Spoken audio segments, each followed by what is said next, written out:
Salut à tous, moi c'est The. Et t'as perdu ton rasoir ou quoi? Mais lâche-moi, c'est un nouveau style, ça te plaît pas? Bon, dans tous les cas, dans cet épisode, nous allons parler des sponsors.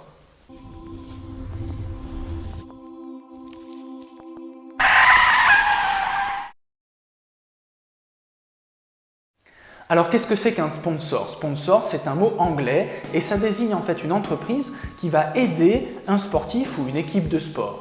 Le plus souvent, l'aide prend la forme d'un financement. Ouais, des boules! Mais ça peut être aussi du matériel ou un service ou plein d'autres choses encore. En tout cas, aujourd'hui, les sponsors sont présents un peu partout, dans tous les sports. En rallye et dans les sports mécaniques en général, les sponsors sont devenus au fil du temps des acteurs essentiels. À haut niveau, les apports financiers des sponsors permettent aux usines de développer des voitures performantes ou alors aux pilotes de montrer leur talent avant de devenir professionnels. Ou alors à payer pour donner le volant à son fils en fait. Bah, ça balance là, t'as peur de rien toi.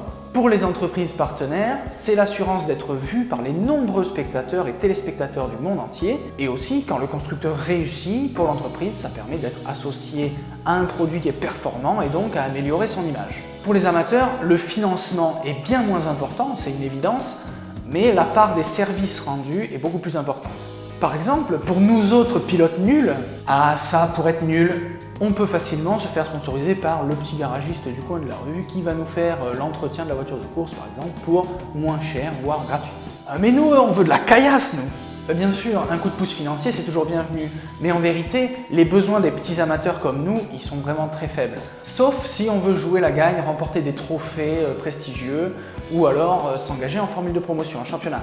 Pour donner un exemple, voici mes sponsors à moi. Oh la vache, le placement de produits de ouf! Ouais ben justement, il n'y en a pas beaucoup qui donnent de l'argent. Donc d'abord, on a le bar Vauban, qui est juste derrière la fenêtre qui est là d'ailleurs, si ça vous intéresse. Non, ça ne nous intéresse pas en fait. Donc le bar Vauban, lui, il m'a donné une toute petite somme d'argent. C'était en début de saison, quand je galérais avec les ennuis mécaniques sur la 106. Ouais, tu galères toujours au fait. Ensuite, on trouve l'atelier W, qui me fait un petit rabais sur la décoration de la voiture, les autocollants. Et enfin, on a Mécaën Motoculture, qui est un petit indépendant comme ça, qui est très passionné de mécanique et qui du coup m'aide beaucoup à mécaniquer sur la 106 parce que moi, j'y connais pas grand-chose. Alors évidemment, les sponsors, ça se trouve pas comme ça. Tu te sens seul dans ta voiture de course. Tu veux faire une course tous les week-ends. Envoie sponsor au 8 12 12. Des milliers d'entreprises célibataires près de chez toi.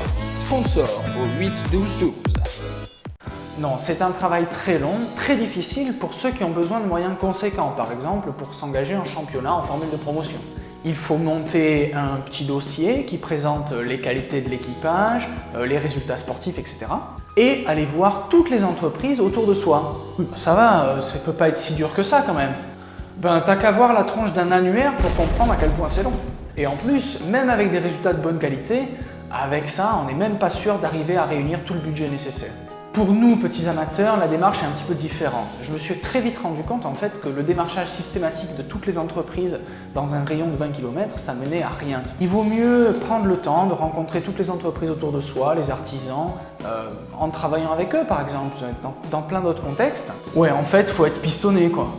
Eh oui, un patron qui vous connaît pas, c'est très rare qu'il s'intéresse à votre projet, surtout si c'est juste de faire 4-5 rallyes par an pour se faire plaisir. En revanche, pour un one-shot, ça peut très bien fonctionner. En 2012, quand j'étais encore étudiant, j'avais décidé de profiter de mes petits boulots pour me payer un rallye. Et donc j'avais fait une recherche de sponsors.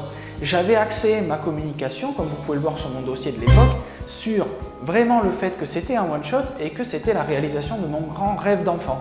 Ça, plus le fait que j'avais beaucoup de temps, la fac.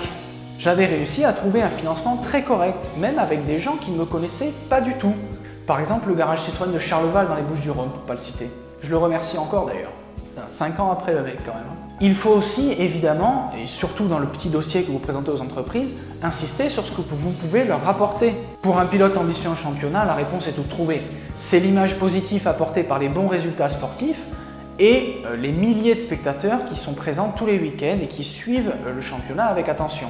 Mais pour un petit amateur, même quelqu'un qui fait des résultats dans la classe tous les week-ends, il reste quand même relativement anonyme au milieu des 150 autres. Alors moi, je crois que ce qu'un sponsor cherche lorsqu'il va accompagner un petit amateur qui cherche juste à se faire plaisir le week-end, c'est de faire partie du projet, on va dire. Du coup, c'est essentiel quand on a un petit sponsor comme ça en amateur, d'aller le voir souvent, de lui raconter, de lui expliquer, de lui montrer des photos, de lui offrir des petits cadeaux, etc. pour qu'il se sente inclus dans le projet. Le mieux même, c'est de l'inviter très souvent, même s'il ne vient pas parce qu'il doit travailler. Je pense que c'est vraiment ça qu'un petit sponsor de petit amateur va plutôt chercher, plutôt que de la visibilité, de la pub. Alors pour finir, il y a un dernier point sur lequel circulent beaucoup de fantasmes. Des fantasmes, des rumeurs qui circulent. Donc c'est la déduction d'impôt. Alors ça aussi c'est un point qui est important pour convaincre d'éventuels investisseurs, des sponsors. Et donc j'ai fait pas mal de recherches et donc je vous propose de lire ce que dit la loi au jour d'aujourd'hui. Donc il s'agit de l'article 39.1 du Code général des impôts.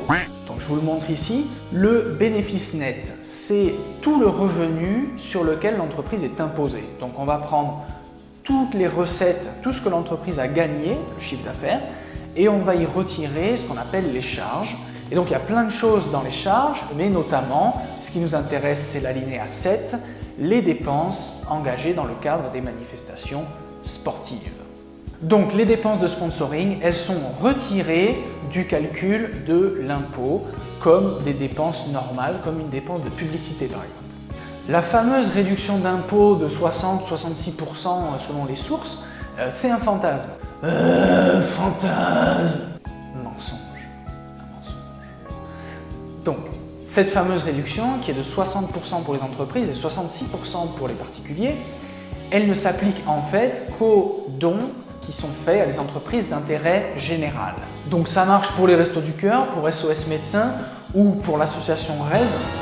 Encore un petit placement de produit parce que je récolte de l'argent pour eux depuis 1 an maintenant, mais pas pour l'association des apprentis pilotes du 4e arrondissement.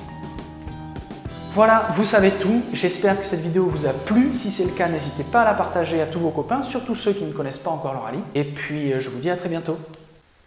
Cordialement.